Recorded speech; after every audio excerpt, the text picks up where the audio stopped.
Muy buenas, profesor José Ignacio y compañeros. Voy a estar presentando mi trabajo de lectura, que consiste en el tema de un algoritmo de árbol de decisión difuso basado en el algoritmo C45. Bueno, ¿cuál es el problema que estamos abordando? Se aborda el problema de verificar la aptitud del algoritmo FASI-DT, el cual implementa una versión difusa del algoritmo C45 para inducir clasificadores en forma de árboles de decisión difusos. ¿Cómo se soluciona este problema? Bueno, para verificar la aptitud del algoritmo FASI-DT para inducir clasificadores en forma de árboles de decisión difusos, realizamos el siguiente recorrido a lo largo de las siguientes diapositivas.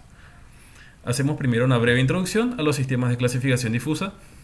Hacemos también una breve mención de las características de los árboles de decisión. Describimos luego el algoritmo FASI-DT. Luego comparamos los árboles de decisión clásicos con los difusos.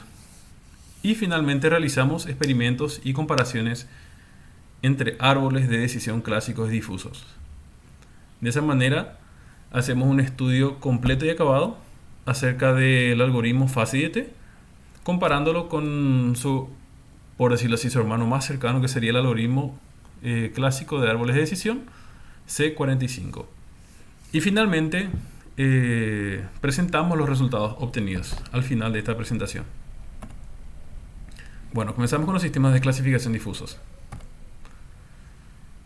A nivel general, teóricamente, se puede decir que la tarea de clasificación consiste en, dado un conjunto de ejemplos o casos contenidos dentro de un conjunto E, digamos, los cuales son descritos por M atributos cada uno, se asigna una clase C sub I a partir de un conjunto de clases que está contenido en C, desde C sub 1 hasta C sub J, a un objeto E sub P, con todos sus atributos, sus M atributos.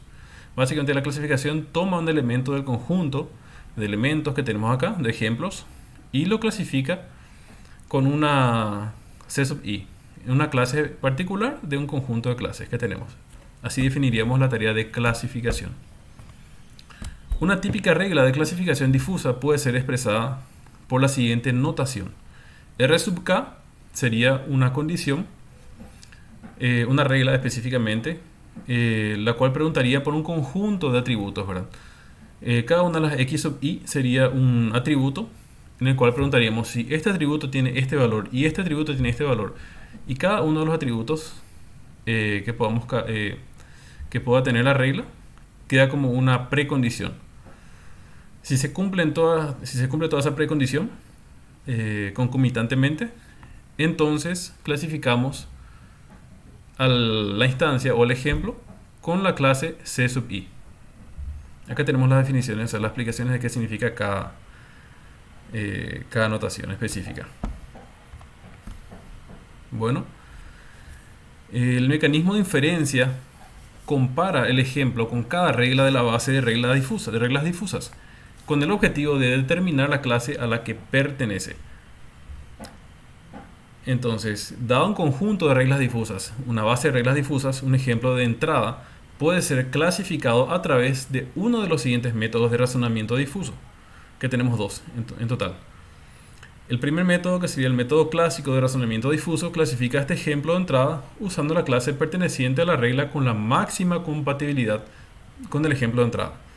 Es decir, el sistema difuso, una vez que recibe un ejemplo o una instancia, hace un barrido general a lo largo de todas las reglas que tiene, y para cada una de ellas va viendo si es que alguna de ellas clasifica, o sea, puede clasificar el ejemplo que estamos recibiendo. Con tal de que reciba un grado de compatibilidad mayor a 0, ya está compitiendo, digamos, por ser la regla que va a clasificar el ejemplo que está llegando de entrada. Y el siguiente método general de razonamiento difuso calcula la suma de grados de compatibilidad para cada clase y usa la clase con la suma más alta para clasificar el ejemplo de entrada. Es decir, en este caso tomamos todas las reglas que pueden clasificar a un ejemplo, y si es que varias reglas clasifican al mismo ejemplo con una misma clase, Entonces lo que hacemos es sumamos todos los grados de compatibilidad de aquella clase y ese se vuelve el grado de compatibilidad de esa clase particular. Entonces tomamos aquella clase que tenga la suma más alta para clasificar el ejemplo de entrada. Bueno, a continuación hacemos una breve mención de las características de los árboles de decisión. Entre las características relevantes de los árboles de decisión tenemos que son fácilmente comprensibles e intuitivos, suelen ser robustos y escalables, el modelo inducido puede expresarse en forma gráfica así como en forma de un conjunto de reglas, lo cual es deseable para su interpretación humana. Los árboles de decisión suelen ser competitivos con enfoques más costosos, también pueden manejar datos discretos y continuos. Su proceso de inducción realiza una selección incorporada de un subconjunto de atributos, mejorando la interpretabilidad de los modelos inducidos.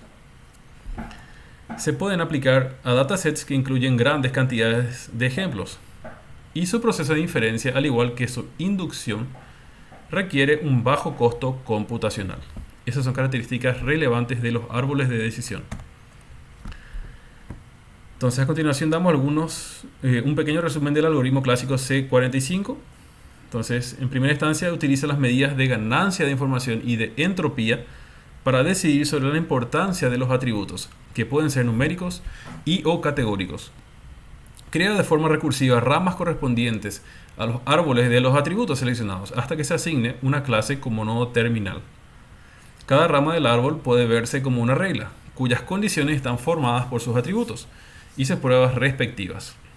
Y finalmente, para evitar un overfitting, el algoritmo C45 incluye un proceso de poda, adoptando una estrategia de poda posterior, es decir, la poda se lleva a cabo después de que el árbol ha sido completamente inducido. Bueno, a continuación vamos a describir el algoritmo FuzzyDT, que es el objeto de este paper, básicamente. El algoritmo FuzzyDT usa las mismas medidas de entropía y de ganancia de información del algoritmo clásico C45 para decidir sobre la importancia de los atributos. Utiliza la misma estrategia de inducción para dividir recursivamente el espacio de atributos, creando ramas hasta que se asigne una clase a cada rama. Antes de inducir el árbol, FuzzyDT define los atributos continuos en términos de conjuntos difusos. De esta manera, el proceso de inducir un árbol usando FuzzyDT toma un conjunto de atributos discretizados, ya que los atributos continuos están definidos en términos de conjuntos difusos, y el set de entrenamiento se difumina, digamos, o se fuzzifica, antes de que la inducción del árbol de decisión tome lugar. A continuación vemos un pequeño resumen de lo que sería el algoritmo de FuzzyDT. Entonces, como primer paso general, se define la base de datos difusa, es decir, la granulación difusa para los dominios de los atributos continuos. Luego se reemplazan los atributos continuos del set de entrenamiento usando etiquetas lingüísticas de los conjuntos difusos con mayor compatibilidad con los valores de entrada.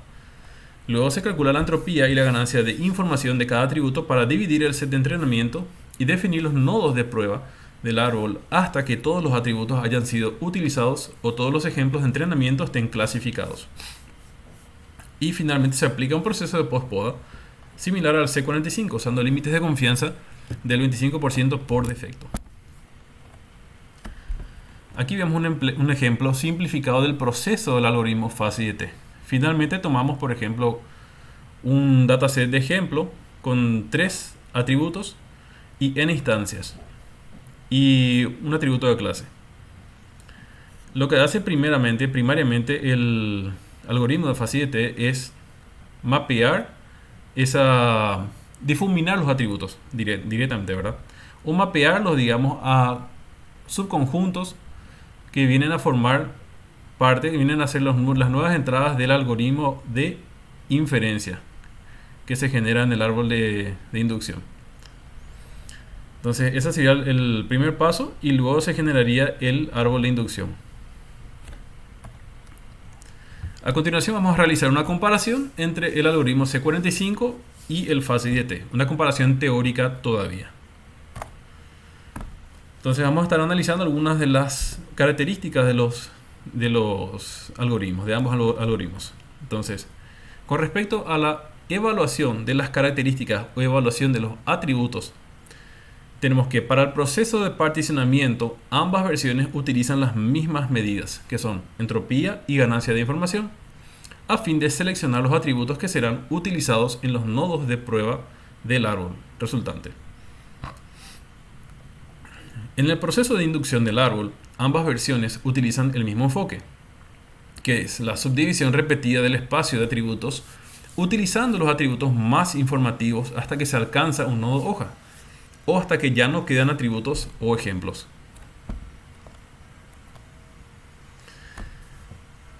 Bueno, manejo de atributos continuos. La versión clásica, que es el C45, ¿verdad?, divide el dominio en intervalos nítidos, de acuerdo con los ejemplos disponibles, minimizando la entropía y maximizando la ganancia de información.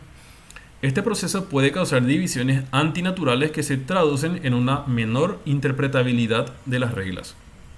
FACIDT, por otro lado, puede usar las particiones en términos de conjuntos difusos definidos por un experto. Además, incluso si esta información no está disponible, se pueden utilizar métodos automáticos para generar particiones difusas, la mayoría de ellos controlando y previniendo la creación de puntos de división antinaturales. Con respecto a la reutilización de los atributos, para C45 se puede incluir el mismo atributo continuo varias veces en una sola regla. Esta repetición del mismo atributo y subdivisión del dominio degrada la interpretación de la regla. Por otro lado, el proceso de inducción de FACIDT puede verse como inducir un árbol de decisión con atributos difuminados, discretizados. Por lo tanto, un atributo nunca se usa más de una vez en la misma regla. Este hecho favorece la interpretabilidad de las reglas generadas. Bueno, aquí tenemos el comportamiento más importante de ambos algoritmos, ¿verdad?, que es la inferencia misma, propiamente. Como se dijo anteriormente, una cuestión especial con respecto a los árboles de decisión clásicos, en especial el C45, es el hecho de que pueden verse como un conjunto de reglas disjuntas, en las que únicamente una sola regla es disparada para clasificar un nuevo ejemplo. Eso es evidentemente el resultado del tipo de lógica booleana clásica que utiliza los árboles clásicos, ¿verdad?, como el C45. Es decir, una sola regla, de todo el conjunto de reglas que tiene, siempre una sola regla puede dispararse para clasificar a una instancia o un ejemplo que tomamos. Nunca puede dispararse más de una sola regla. Todas las reglas son disjuntas entre sí. Es decir, no hay más de una regla que pueda tener a su precondición como verdadera en un mismo momento. Solamente una regla puede clasificar. Sin embargo, para los árboles de decisión difusos, distintos al modelo clásico, dos ramas suelen ser disparadas simultáneamente, cada una con un grado de compatibilidad para un ejemplo de entrada. Eso es también resultado de la teoría de la lógica difusa propuesta por Lofty A. Zadeh en su paper de 1965, si mal no recuerdo, en la cual propuso una lógica que tiene infinitos grados, entre 0 y 1. No solamente tiene dos valores booleanos, como la lógica convencional, que es falso y verdadero, sino que tiene infinitos grados entre 0 y 1. Por ende, varias reglas pueden clasificar al mismo tiempo, porque pueden existir varias reglas que tengan una precondición que puedan cumplirse con un grado mayor a 0.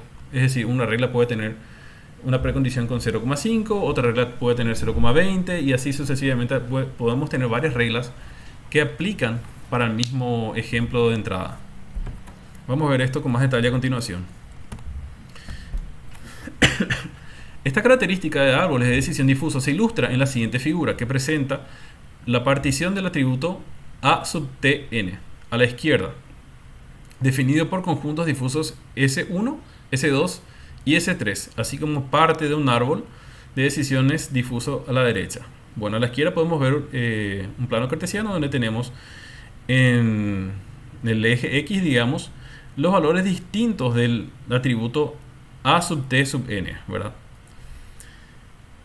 Entonces acá tenemos valores, por ejemplo, específicos, los valores fijos de A, B y C. Y tenemos en el eje Y el grado de compatibilidad que va a tener los valores de cada subconjunto definido, ¿verdad? S sub 1, S2 y S3. Acá podemos ver claramente que tenemos la definición de grado de compatibilidad del conjunto S1 desde acá, como una línea recta que va bajando hasta llegar a convertirse en 0. S2 comienza en 0, sube hasta 1 y vuelve a bajar hasta 0. Y S3 comienza en 0 acá en el punto B y alcanza su punto máximo en el punto C, que sería 1. Entonces, analizando un ejemplo, ¿verdad? Para un valor de entrada x sub 1 que tenemos acá abajo, los conjuntos difusos S1 y S2 se intersectan con valores de grado de pertenencia y sub 1 e y sub 2 respectivamente. Es decir, acá tenemos un caso, ¿verdad? Por ejemplo, para el valor x sub 1 vemos que se intersecta con la definición del conjunto S2 en la altura y sub 2 y intersecta también con el conjunto S1 en la altura y sub 1. De esta manera, entonces, las ramas S1 y S2 del árbol de decisión difusa indicado por las flechas azules que están acá son disparadas. Es decir, lo que está ocurriendo en este caso, señores, es lo siguiente: que para un valor de entrada x sub 1 para el atributo a sub t sub n, tenemos que dos subconjuntos clasifican, en este caso S1 y S2, cada uno con su grado de compatibilidad. Entonces, como los dos subconjuntos están clasificando, también estas dos ramas que corresponden a cada uno de los dos subconjuntos se disparan, cada uno con sus grados de compatibilidad. Entonces, para cualquier valor de entrada comprendido entre A, que tenemos acá, y B, las ramas definidas por conjuntos difusos S1 y S2 se disparan, porque vemos que en cualquiera de los valores de este intervalo vamos a tener siempre dos intersecciones, una con la definición del subconjunto S1 y otra con la definición del subconjunto S2. Mientras que para un valor de entrada que va desde B hasta C, las ramas definidas por los conjuntos difusos S2 y S3 son las que se van a disparar. Entonces, por ende, estas dos ramas son las que se van a disparar para valores comprendidos en este intervalo entre B y C. A continuación, vamos a analizar un caso de estudio de clasificación de plantas iris a través de dos árboles de decisión. Justamente a la izquierda tenemos un árbol de decisión clásico generado con el algoritmo C45. Ya podemos ver acá, por ejemplo, que tenemos las ramas definidas con valores bien nítidos, ¿verdad? Por ejemplo, acá tenemos el valor del petal width es menor o igual que 0,6 o mayor que 0,6. Es decir, sí o sí tiene que caer en una de las ramas necesariamente, no puede caer en dos de las ramas. Lo mismo tenemos con petal length. Tenemos una división bien nítida en el umbral 4.9. Acá tenemos la rama para los valores menores o iguales a 4.9 y la rama para los valores mayores que 4.9. No podemos tener ocurrencias en ambas ramas. Y acá a la derecha tenemos un árbol de decisión difuso generado con el algoritmo fuzzy DT, en el cual tenemos varias ramas, las cuales sí pueden ocurrir simultáneamente.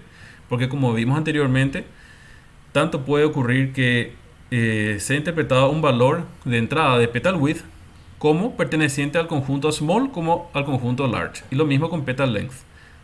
Entonces vamos a ver eso a continuación ahora mismo. Se presentan los conjuntos difusos small y large, que están acá abajo, small y large, que definen los atributos de petal length y de petal width. Es decir, longitud y ancho del pétalo. Probados en los árboles de decisión de la figura anterior para los valores de entrada con su grado de membresía o de compatibilidad correspondiente. Acá estamos tomando un ejemplo de entrada en el cual el petal length tiene un valor de 4.9 y el petal width tiene un valor de 0.6. Entonces, para este valor de petal length tenemos esta intersección en este punto, en estos dos puntos específicamente. Un petal length de valor 4.9 intersecta con la definición del grupo small, del subconjunto small, en el valor 0.34. Entonces, small en este caso, para petal length sería 0.34. Y también intersecta con la definición del subconjunto large en el grado de compatibilidad 0.66. Entonces, large adopta el valor de 0.66 para petal length. Para petal width en 0.6 intersectamos las dos definiciones de subconjuntos En este caso small en el valor 0,79 y large en el valor de 0,21. Esas son las traducciones, digamos, del valor de entrada a los valores de los subconjuntos, los grados de compatibilidad. Entonces, el proceso de inferencia del árbol de decisiones clásico es bastante sencillo. Si petal width es menor o igual a 0,6, que es como tenemos acá en la rama de la izquierda, el ejemplo pertenece a la clase virgínica que está acá. De lo contrario, se prueba el atributo petal length. En este caso, claro, si es que no cumple la condición de que petal width sea menor o igual a 0,6, necesariamente tiene que ser mayor a 0,6. Entonces vamos por esta rama. Ahí probamos el atributo petal length. Si es menor o igual que 4,9, el ejemplo es clasificado como versicolor. Sin embargo, si no es menor o igual que 4,9, necesariamente tiene que ser mayor que 4,9, entonces lo clasificamos como setosa. Esa sería la clasificación usando un árbol de clasificación clásico, armado con C45. De esta manera, el ejemplo de entrada a ser clasificado teniendo estos valores, ¿verdad?, de petal length igual a 4,9 y petal width igual a 0,6, ambos valores en el límite de la discretización nítida del árbol de decisión clásico, solo la primera regla es disparada. En este caso, la regla que tenemos es si es que petal width es menor o igual que 0,6, entonces la clase a ser clasificada es virgínica. Ahora, para el árbol de decisión difuso, por otro lado, los grados de pertenencia del ejemplo de entrada se utilizan para calcular el grado de compatibilidad del ejemplo de entrada con cada regla. Es decir, para petal length de 4,9 tenemos que el petal length small es de 0,34 y el grado de compatibilidad de petal length large es de 0,66. De la misma manera, para un valor de entrada de petal width con 0,6, tenemos que el petal width small, que es este grado de compatibilidad para este subconjunto, alcanza 0,79 y el grado de compatibilidad del petal width large alcanza el grado de compatibilidad de 0,21. Entonces, para este ejemplo en particular, usando el mínimo como norma T, entonces las reglas difusas y sus grados de compatibilidad entre paréntesis con el ejemplo de entrada son los siguientes. Estas son las tres reglas que son activadas por ese valor de entrada. ¿Por qué? ¿Verdad? Porque en estas tres reglas tenemos los valores de petal width es small, petal width es large, petal length es small y petal length es large. Es decir, estamos cubriendo los cuatro subconjuntos que se activan para estos valores de entrada. Entonces acá vemos que finalmente esta regla clasifica la clase como virgínica con un grado de compatibilidad de 0,79. Esta segunda regla clasifica la clase como versicolor con un grado de 0,21 y esta regla clasifica la clase como setosa con un grado de compatibilidad de 0,21. Acá podemos ver la representación gráfica de esta clasificación difusa. En este caso, como para valores de petal width que tenemos dos clasificaciones, es decir, se traduce a un valor de small de 0,79, un grado de compatibilidad de 0,79, lo cual llega acá a clasificar como virgínica con un valor de 0,79, que podemos ver acá en la primera regla. Ahora, para la segunda regla, tenemos que cuando el petal width también clasifica como large con un valor de 0,21 y clasifica acá con un valor de petal length small de 0,34, entonces alcanza, como estamos usando la norma T de mínimo, entonces entre estos dos valores 0,21 y 0,34 que componen a esta rama, el valor mínimo de los dos es 0,21, por ende la clasificación o el grado de compatibilidad de la clase, en este caso versicolor, alcanza el mínimo que es 0,21. De la misma manera, como tenemos acá que ambos subconjuntos se activan, large con 0,21 y large para petal length con 0,66, el mínimo de esta rama es 0,21, por ende también la clasificación de setosa alcanza ese mínimo que es 0,21. Entonces, si podemos fijarnos en los nodos hojas, los tres nodos hojas que son clasificados mediante este árbol de clasificación difuso, podemos notar claramente de que la clase que está acá a la izquierda, que es virgínica, alcanza el mayor grado de compatibilidad. Por ende, esta es la clase seleccionada por este árbol de clasificación difuso, por obtener la clase, el grado de compatibilidad más elevado, que es 0,79. Entonces, para el primer ejemplo, con valores de petal length 4,9 y petal width de 0,6, obtenemos las siguientes clasificaciones en cada uno de los dos árboles. El clásico que tenemos a la izquierda y el difuso a la derecha. Entonces, para comparar, notamos que para estos valores de entrada, el árbol de decisión clásico clasifica esta entrada como virgínica. Y el árbol de clasificación de decisión difuso clasifica también como virgínica porque podemos notar que tiene el grado de compatibilidad mayor. Ahora, para un segundo ejemplo con valores de petal length de 4,9 y de petal width de 0,62, es decir, un 0,02 más que el ejemplo anterior, obtenemos las siguientes clasificaciones en cada uno de los dos árboles, clásico y difuso. En este caso del árbol clásico ya cambia la clasificación, en vez de virgínica queda clasificado como versicolor, porque petal width tiene un nuevo valor de 0,62 y le obliga al árbol de clasificación a ir por esta rama. Sin embargo, el árbol de clasificación difuso sigue todavía teniendo como grado de compatibilidad más alto el de 0,78 para la clase virgínica, y las otras dos clases todavía siguen teniendo grados de compatibilidad menores. Por ende, este árbol de clasificación difuso sigue seleccionando a la clase virgínica como la clase seleccionada. Entonces, observamos que la diferencia entre el valor de petal width, del atributo petal width, del primer ejemplo y el del segundo es bastante pequeña, es un 0,02. De esta manera es probable que creamos que la clase obtenida para ejemplos similares debería ser la misma, es decir, virgínica. Sin embargo, el árbol de decisiones clásico clasifica este segundo ejemplo como perteneciente a la clase versicolor. Eso pudimos notar porque hubo una pequeña variación en el atributo petal width.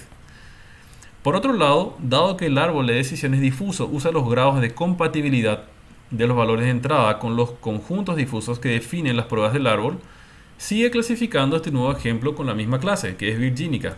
Esto también podemos notar acá. Si bien disminuyó un poquito, si notamos en el primer árbol tenía un grado de compatibilidad de 0,79 y en este nuevo ejemplo tiene un grado de compatibilidad de 0,78. Sin embargo, aún así todavía este grado de compatibilidad para esta clase sigue siendo todavía mayor que las otras clases, que los otros grados de compatibilidad de las otras clases. Por ende, todavía sigue teniendo esta clasificación. Esta solidez de los árboles de decisión difusos es bastante deseable, dado que los árboles de decisión difusos utilizan el grado de compatibilidad de cada regla para clasificar una entrada de ejemplo. Entonces, varias reglas derivadas del árbol de decisión pueden ser disparadas simultáneamente y por lo tanto una instancia de entrada se puede clasificar usando alguno de los dos métodos, ya sea el método clásico de razonamiento difuso, en el cual se elige la clase de la regla con la mayor compatibilidad con el ejemplo de entrada, y en el segundo caso sería el método general de razonamiento difuso, donde se elige la clase con la combinación más alta del conjunto de reglas con esa clase dada.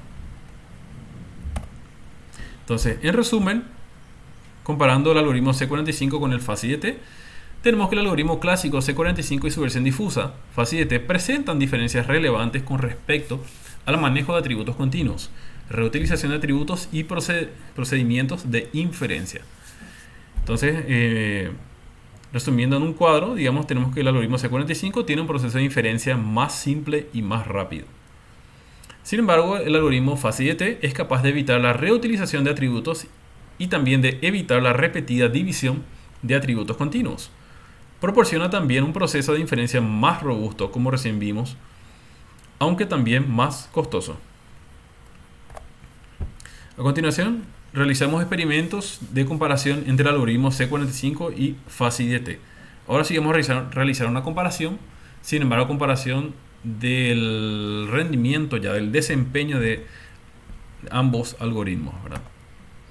Entonces, experimentos de comparación. Se compara a FACI-DT con C45 utilizando 16 datasets y una estrategia de validación cruzada de 10 hojas. C45 fue seleccionado para las comparaciones, dado que FACI-DT presenta muchas similitudes con C45, mientras que agrega las ventajas de los sistemas difusos respecto al procesamiento de incertidumbre e imprecisión, así como interpretabilidad de los modelos inducidos. Los experimentos se llevaron a cabo utilizando el método clásico de razonamiento difuso, con post-poda con un nivel de confianza predeterminado del 25%. Los datasets utilizados. La siguiente tabla resume las características de los conjuntos de datos presentando el número de ejemplos, atributos. Acá vemos el número de ejemplos que tenemos para cada uno de los datasets. Tenemos acá todos los 16 datasets, 8 y 8 datasets. La cantidad de ejemplos o instancias de cada uno de los datasets. También tenemos el número de los atributos continuos acá. Y entre paréntesis tenemos la cantidad de atributos continuos acá y los atributos discretos. Esto es el número total de atributos. Acá también tenemos el número total de atributos subdivididos en su cantidad de atributos continuos y atributos discretos. En este caso no hay ningún atributo discreto para estos 8 datasets. Y así como el error mayoritario, acá y acá, ¿verdad? Que es el error del algoritmo que predice siempre la clase mayoritaria. Entonces, la tabla de la derecha presenta las tasas de error promedio de los experimentos. Las tasas de desviación estándar para cada error se presentan entre paréntesis, porque como sabemos estos errores son errores promedio de 10 ejecuciones para cada uno de los datasets, porque estamos usando validación cruzada con 10 hojas. Entonces para cada dataset la tasa de error más baja está sombreada en gris oscuro. Entonces podemos notar que, por ejemplo, para el dataset BREAST tenemos que el fuzzy DT produjo una tasa de error más baja, es decir, 1,49 en comparación con la tasa de error que produjo el algoritmo de C45, que es de 5,13. Y así tenemos para cada uno de los datasets las tasas de error sombreadas, las que son más bajas, para comparación. Podemos notar que de los 16 datasets tenemos que 6 datasets recibieron tasas de error más bajas con el algoritmo C45. Sin embargo, 10 datasets recibieron tasas de error más bajas con el algoritmo fuzzy DT. Allá notamos una leve ventaja del fuzzy DT por encima del C45. A continuación vemos una comparación gráfica de las tasas de error de fuzzy DT con C45 para cada uno de los 16 datasets, donde podemos notar en líneas generales que en la mayoría de los casos tenemos que las barras azules están por debajo de las barras rojas, que son las las azules de fuzzy DT y las rojas las del C45. Como se puede observar, el fuzzy DT obtuvo mejores resultados que el C45, es decir, menores tasas de error para 10 de los 16 datasets utilizados. Para la evaluación de la interpretabilidad de los modelos comparamos el promedio del número de reglas y el promedio del número total de condiciones en los modelos inducidos por fuzzy DT y C45. En este trabajo adoptamos el promedio del número de condiciones en los modelos inducidos como la medida de complejidad sintáctica de los modelos. Entonces acá tenemos la tabla de la derecha que se presenta el promedio del número de reglas y el promedio del número total de condiciones en cada modelo. Es decir, para cada uno de los 16 datasets tenemos acá el promedio de la cantidad de reglas generadas por este algoritmo fuzzy DT acá y el promedio de reglas generadas por el algoritmo C45.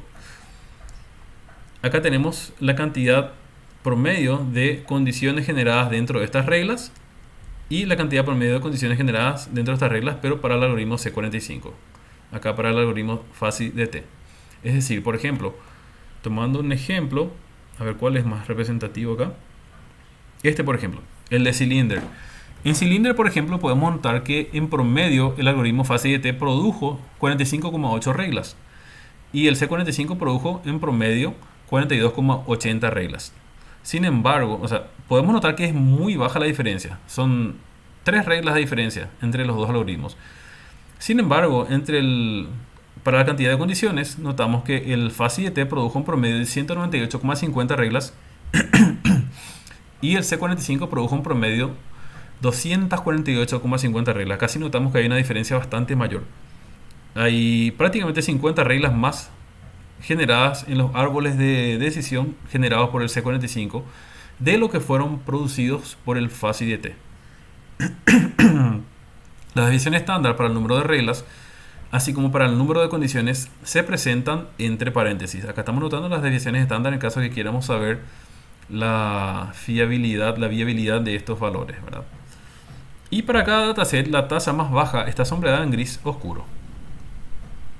Entonces podemos notar que en líneas generales el algoritmo FASI-DT produjo menor cantidad de condiciones de lo que produjo el C45. Sin embargo, en cuanto a las reglas, 1, 2, 3, 4, 5, 6, 7, 8, están empatados, sí, están empatados. Hay 8 reglas que tienen 8 datasets para los cuales FASI-DT produjo la menor cantidad de reglas y 8 datasets para los cuales C45 produjo la menor cantidad de reglas. Están empatados ahí.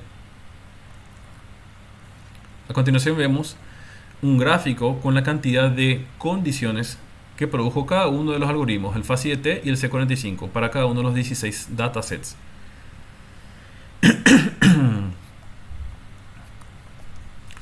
En cuanto al número de reglas de los modelos inducidos, C45 empata con FASI-DT. Ambos presentan mejores resultados, menor número de reglas para 8 conjuntos de datos. Es decir, ahí no notamos demasiada diferencia.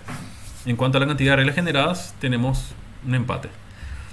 Sin embargo, es interesante notar que para el dataset gamma, aunque la tasa de error obtenida por el modelo inducido C45 es menor que el de FASI-DT, sin embargo, el número de reglas para el modelo C45 es 8 veces mayor que para FASI-DT. Son 43 reglas para FASI-DT contra 328.7 reglas para el C45. Ahí tenemos una cantidad sustancialmente superior de reglas, es decir, tenemos un árbol mucho más complejo generado por el C45 de lo que fue generado para el FASI-DT.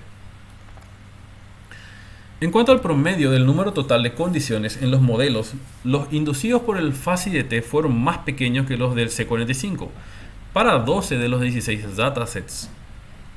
Además, observamos en la figura que para los datasets Credit, Gamma y Liver, el número de condiciones de los modelos C45 es mayor que para el FASI-DT.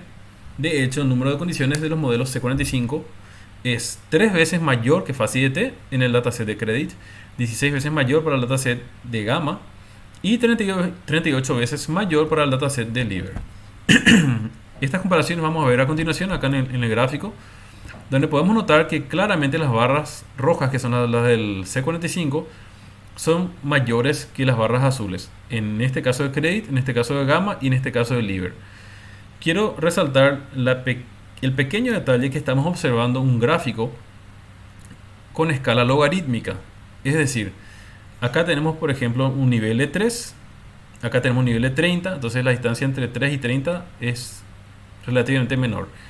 Acá luego tenemos que la distancia entre este nivel y el siguiente ya crece bastante, crece exponencialmente de 30 para 300. Y de este nivel para el siguiente crece bastante más rápido, de 300 para 3000. Es decir, acá tenemos mucha cantidad de diferencia. Entonces, estas diferencias que estamos notando acá entre las barras azules con las rojas, si bien parecen no tan grandes, recordemos que son diferencias expresadas en una escala logarítmica. Por ende, son diferencias altísimas. O sea, lo que estamos queriendo decir es que el algoritmo FASI-DT produce modelos con una cantidad sustancialmente menor de condiciones de los que son producidos por el algoritmo C45. Es decir, producen modelos mucho menos complejos de los que son producidos por el algoritmo C45. En resumen, tenemos que el FASI-DT presentó tasas de error menores que el C45 para la mayoría de los datasets y una menor complejidad sintáctica para 12 datasets. Los modelos inducidos para C45 para 3 datasets que son Credit, Gamma y Liver fueron considerablemente más complejos que los inducidos por el FASI-DT. Los resultados obtenidos entonces serían los siguientes, ¿verdad? ¿Qué resultados se obtiene? En este artículo detallamos el algoritmo FASI-DT, un árbol de decisión difuso basado en el algoritmo de árboles de decisión clásico C45, y fueron presentados los experimentos de medición entre ambos. También proporcionamos una comparación exhaustiva de algunas cuestiones relevantes con respecto a los modelos clásico difuso, y hemos discutido el uso del FASI-DT para la selección de subconjuntos de atributos. El FASI-DT fue experimentalmente evaluado y comparado con el C45 utilizando 16 datasets y una estrategia de validación cruzada de 10 hojas.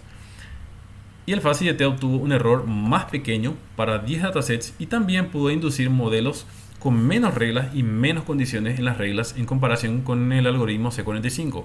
Por ende, podemos decir que el FASI-DT produce, por un lado, mayor precisión árboles que generan mayor precisión en las predicciones y también árboles que son mucho más interpretables, mucho más fácilmente legibles humanamente, ya que producen menos reglas y menos condiciones en las reglas.